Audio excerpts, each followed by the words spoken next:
Donald ট্রাম্পের কৌশলগত সিদ্ধান্ত ইন্দো প্যাসিফিক ভূরাজনীতির গতিপথ কতটা বদলাবে? বিশ্বের একমাত্র সুপার পাওয়ার যুক্তরাষ্ট্রের নেতৃত্বে দ্বিতীয়বারের মতো ফিরেছেন Donald Trump. And above all, China is operating the Panama Canal, and we didn't give it to China, we gave it to Panama, and we're taking it back. তার সাহসী ও বিতর্কিত সিদ্ধান্তগুলো বরাবরই ইরান, চীন, রাশিয়া এমনকি ন্যাটোর মাথা ব্যথার কারণ হয়ে দাঁড়িয়েছে। 2024-এর মার্কিন নির্বাচনে দেওয়া তার প্রতিশ্রুতিগুলোর মধ্যে অন্যতম ছিল অবৈধ অভিবাসীদের বিতাড়িত করা, আমেরিকা ফার্স্ট নীতি এবং বাড়তি শুল্ক আরোপ। এবার ইন্দো প্যাসিফিক অঞ্চলে নতুন পরিকল্পনায় এগুচ্ছে ট্রাম্প প্রশাসন।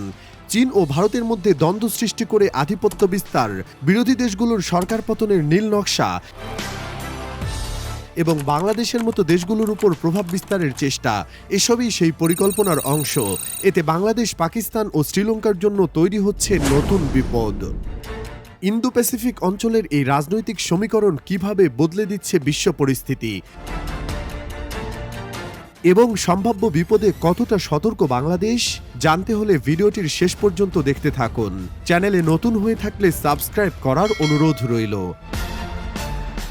নানা জল্পনা কল্পনার অবসান ঘটিয়ে গত 20শে জানুয়ারি ডোনাল্ড ট্রাম্প শপথ গ্রহণ সম্পন্ন করেছেন।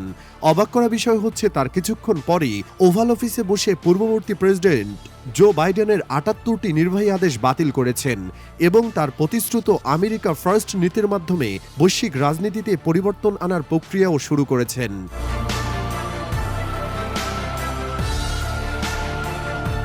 কঠোর অভিবাসন নীতি থেকে শুরু করে বাণিজ্যিক চাপ, তার সিদ্ধান্তের ঢেউ লেগেছে পুরো বিশ্বে। এরই মধ্যে বিশ্ব স্বাস্থ্য সংস্থা থেকে যুক্তরাষ্ট্রকে প্রত্যাহার এবং বিশ্বব্যাপী সহায়তা কার্যক্রম বন্ধ করে দেওয়ায় সংকটে পড়েছে উন্নয়নশীল দেশগুলো। বিশেষ করে উল্লেখ করা যায়, ডোনাল্ড ট্রাম্প তার প্রথম মেয়াদী মার্কিন নীতিতে আমেরিকা ফার্স্ট দর্শনকে সামনে এনেছিলেন, কিন্তু এবার তিনি সিদ্ধান্ত গ্রহণে সরাসরি আদেশ জারি করতে শুরু করেছেন। ইতিমধ্যেই তার কঠোর অভিবাসন নীতির মুখে পড়েছে ভারত সহ দক্ষিণ এশিয়া। সম্পর্কের উষ্ণতা বজায় রাখতে এরই মধ্যে যুক্তরাষ্ট্র থেকে নিজেদের 18,000 অবৈধ অভিবাসীকে গ্রহণের ঘোষণা দিয়েছে ভারত সরকার, যা দেশটির জন্য হতাশাজনক এবং রেমিটেন্স প্রবাহে দুশ্চিন্তা বাড়িয়ে তুলেছে।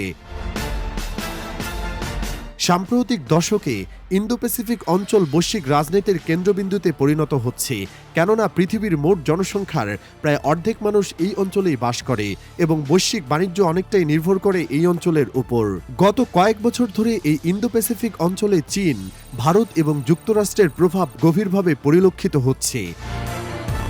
বঙ্গোপসাগরের কৌশলগত অবস্থান, দক্ষিণ চীন সাগরের আধিপত্য এবং সমুদ্রপথের নিরাপত্তা নিশ্চিত করার প্রতিযোগিতায় এশিয়া এখন এক অস্থির সময় পার করছে। এসবের মধ্যে বাংলাদেশও তার ভৌগোলিক অবস্থান এবং অর্থনৈতিক অগ্রগতির কারণে ইন্দো প্যাসিফিক অঞ্চলে একটি কৌশলগত কেন্দ্রবিন্দুতে রয়েছে। বিশেষ করে বঙ্গোপসাগরের মধ্যবর্তী অবস্থান এবং ক্রমবর্ধমান সমুদ্রপথের ব্যবহার বাংলাদেশের গুরুত্বকে আরও বাড়িয়ে তুলেছে। তবে বাংলাদেশের জন্য চ্যালেঞ্জও কম নয়। একদিকে চীনের সঙ্গে গভীর অর্থনৈতিক সম্পর্ক, অন্যদিকে যুক্তরাষ্ট্রের সঙ্গে বাণিজ্যিক ও কূটনৈতিক যোগাযোগ। এই ভারসাম্য রক্ষা করা বাংলাদেশের জন্য কঠিন হয়ে উঠছে। অপরটি মরার উপর খাড়ার ঘা হচ্ছে রোহিঙ্গা সংকট, যেখানে 2016 সাল থেকে রোহিঙ্গাদের প্রত্যাবাসন এখনও সম্ভব হয়নি। তার উপর ক্রমশই অস্থিতিশীল হয়ে উঠেছে প্রতিবেশী মিয়ানমার। তাই অত্যন্ত সতর্কভাবে সিদ্ধান্ত নিতে হচ্ছে বাংলাদেশকেও। আমাদের প্রতিবেশী ভারত বর্তমানে ইন্দো প্যাসিফিক অঞ্চলে যুক্তরাষ্ট্রের একটি গুরুত্বপূর্ণ অংশীদার। কোয়াড জোটের মাধ্যমে চীনের আধিপত্যকে নিয়ন্ত্রণে আনতে ভারত সহ অন্যান্য দেশ সক্রিয় ভূমিকা পালন করছে। তবে ট্রাম্প প্রশাসনের কঠোর বাণিজ্য নীতি এবং অভিবাসন নীতির পরিবর্তে ভারতের অর্থনীতির উপর নেতিবাচক প্রভাব ফেলতে পারে। বিশেষ করে প্রযুক্তি খাত এবং রপ্তানি বাণিজ্যের ক্ষেত্রে ভারতের উপর নির্ভরশীলতা বাড়লেও যুক্তরাষ্ট্রের শুল্ক নীতি তা চ্যালেঞ্জের মুখে ফেলেছে দেশটিকে। এদিকে চীনের কৌশল, প্রতিরোধ এবং প্রভাব বিস্তার। চীন ইন্দো প্যাসিফিক অঞ্চলে যুক্তরাষ্ট্রের উপস্থিতি এবং কোয়াড জোটকে তাদের আঞ্চলিক প্রভাবের জন্য হুমকি হিসেবে দেখছে। তারা বারবার অভিযোগ করেছে যে যুক্তরাষ্ট্র এই অঞ্চলে বিভাজন তৈরি করতে চাইছে। চীন, রাশিয়া এবং অন্যান্য মিত্রদের সঙ্গে সহযোগিতার মাধ্যমে তারা ইন্দো প্যাসিফিক অঞ্চলে নিজেদের আধিপত্য ধরে রাখতে চায়। এমন একটি আঞ্চলিক অস্থিরতায় ডোনাল্ড ট্রাম্পের পুনরায় ক্ষমতায় আসার ফলে যুক্তরাষ্ট্রের অভিবাসন নীতি কঠোর থেকে কঠোরতর হয়ে উঠছে। সাম্প্রতিক সময়ে হোয়াইট হাউসের সিদ্ধান্তগুলোর নজর দিলেই তা উপলব্ধি করা যায়। এর প্রভাব এশিয়ার দেশগুলোর শ্রমবাজার ও অর্থনীতির উপর সরাসরি পড়বে। একই সঙ্গে আমেরিকার ফার্স্ট দর্শন বিশ্বব্যাপী বাণিজ্যিক সম্পর্ককে নতুন চ্যালেঞ্জের মুখে ফেলতে পারে। বিশেষ করে বাংলাদেশের মতো দেশগুলোর জন্য এই পরিবর্তনগুলো একটি ভারসাম্যপূর্ণ কূটনৈতিক দৃষ্টিভঙ্গি গ্রহণের প্রয়োজনীয়তা বাড়িয়ে তুলবে। পরিশেষে আমরা একথা বলতেই পারি, বিশ্ব রাজনীতির নতুন অধ্যায়ে প্রবেশ করতে চলেছে ইন্দো প্যাসিফিক অঞ্চল। এক্ষেত্রে যুক্তরাষ্ট্র, চীন এবং ভারতের ভূরাজনৈতিক কৌশলগুলোই আগামীতে আঞ্চলিক স্থিতিশীলতা এবং অর্থনীতির ভবিষ্যৎ নির্ধারণ করবে।